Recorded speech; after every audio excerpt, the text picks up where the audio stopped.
오늘 말씀은 다니엘서 9장 1절에서 19절까지입니다.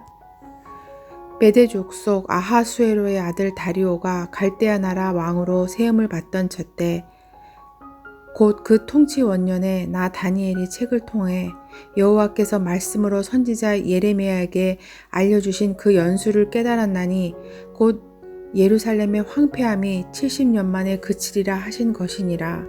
내가 금식하며 베옷을 입고 재를 덮어쓰고 주 하나님께 기도하며 간구하기를 결심하고 내 하나님 여호와께 기도하며 자복하여 이르기를 크시고 두려워할 주 하나님, 주를 사랑하고 주의 계명을 지키는 자를 위하여 언약을 지키시고 그에게 인자를 베푸시는 이시여. 우리는 이미 범죄하여 패역하며 행악하며 반역하여 주의 법도와 규례를 떠나싸우며 우리가 또 주의 종 선지자들이 주의 이름으로 우리의 왕들과 우리의 고관과 조상들과 온 국민에게 말씀한 것을 듣지 아니하였나이다. 주여, 공의는 주께로 돌아가고 수치는 우리 얼굴로 돌아오미 오늘과 같아서 유다 사람들과 예루살렘 거민들과 이스라엘이 가까운 곳에 있는 자들이나 먼 곳에 있는 자들이 다 주께서 쫓아내신 각국에서 수치를 당하였사오니 이는 그들이 주께 죄를 범하였음이니이다. 주여, 수치가 우리에게 돌아오고 우리의 왕들과 우리의 고관과 조상들에게 돌아온 것은 우리가 주께 범죄하였음이니다마는 주 우리 하나님께는 긍휼과 용서하심이 있사오니 이는 우리가 주께 패역하였음이오며 우리 하나님 여호와의 목소리를 듣지 아니하며 여호와께서 그의 종 선지자들에게 부탁하여 우리 앞에 세우신 율법을 행하지 아니하였음이니이다. 온 이스라엘이 주의 율법을 범하고 치우쳐 가서 주의 목소리를 듣지 아니하였으므로 이 저주가 우리에게 내렸으되 곧 하나님의 종 모세의 율법에 기록된 맹세대로 되었사오니 이는 우리가 주께 범죄하였음이니이다. 주께서 큰 재앙을 우리에게 내리사 우리와 및 우리를 재판하던 재판관을 쳐서 하신 말씀을 이루셨사오니 온 천하의 예루살렘에서 일어난 일 같은 것이 없나이다. 모세의 율법에 기록한 대로 이 모든 재앙이 이미 우리에게 내렸사오나 우리는 우리의 죄악을 떠나고 주의 진리를 깨달아 우리 하나님 여호와의 얼굴을 기쁘게 하지 아니하였나이다. 그러므로 여호와께서 이 재앙을 간직하여 두셨다가 우리에게 내리게 하셨사오니 우리의 하나님 여호와께서 행하시는 모든 일이 공의로우시나 우리가 그 목소리를 듣지 아니하였음이니이다. 강한 손으로 주의 백성을 애굽 땅에서 인도하여 내시고 오늘과 같이 명성을 얻으신 우리 주 하나님이여 우리는 범죄하였고 악을 행하였나이다. 주여, 구하옵나니 주는 주의 공의를 따라 주의 분노를 주의 성 예루살렘 주의 거룩한 산에서 떠나게 하옵소서. 이는 우리의 죄와 우리 조상들의 죄악으로 말미암아 예루살렘과 주의 백성이 사면에 있는 자들에게 수치를 당함이니이다. 그러하온즉 우리 하나님이여 지금 주의 종의 기도와 간구를 들으시고 주를 위하여 주의 얼굴빛을 주의 황폐한 성소에 비추시옵소서. 나의 하나님이여 귀를 기울여 들으시며 눈을 떠서 우리의 황폐한 상황과 주의 이름으로 일컫는 성을 보옵소서. 우리가 주 앞에 간구하옵는 것은 우리의 공의를 의지하여 하는 것이 아니요 주의 큰 긍휼을 의지하여 함이니이다. 주여 들으소서. 주여 용서하소서. 주여 귀를 기울이시고 행하소서. 지체하지 마옵소서. 나의 하나님이여 주 자신을 위하여 하시옵소서. 이는 주의 성과 주의 백성이 주의 이름으로 일컫는 바 됨이니이다. 아멘. 다니엘은 남유다가 바벨론에게 망하기 전에 바벨론에 포로로 잡혀왔었습니다. 지금은 바벨론도 망하고 메데 바사라고 하는 이 메디아 페르시아 제국이 다스리고 있습니다. 다니엘은 포로였지만 바벨론에서도 나라의 중요한 일을 하였고 지금 메디아 페르시아 제국에서도 나라의 총리로 일하고 있습니다. 이 포로로 와서 자기 자신은 꽤나 높은 부와 명예를 쌓았습니다. 그의 삶도 안정된 삶이었을 것입니다.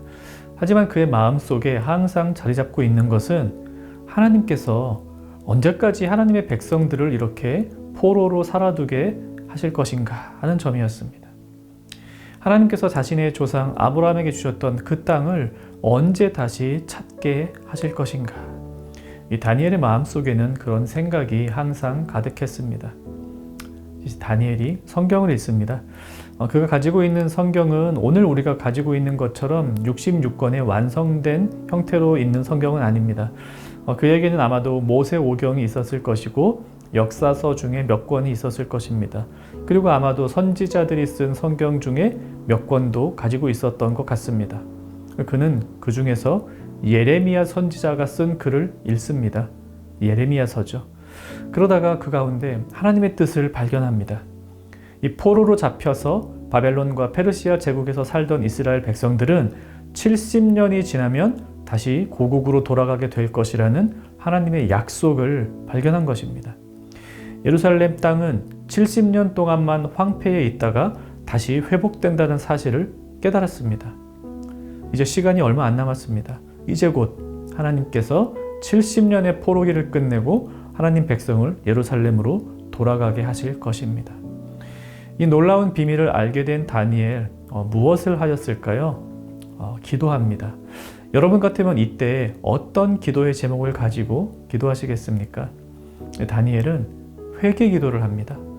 자기 자신을 위한 회개 기도가 아니라 나라의 죄, 자신의 백성들이 지은 죄를 회개하며 하나님께 간구합니다.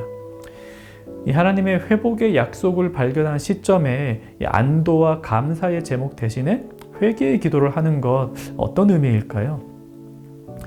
이 다니엘은 눈앞에 있는 회복의 기쁨보다는 왜 우리 백성이 포로가 되었고 나라를 빼앗겼는가 하는 점에서부터 시작합니다. 아이고, 이제 포로생활 다 끝났다. 하나님께서 이제 좀 살만한 세상을 만들어 주시나 보다. 이런 안일한 생각 하지 않았습니다.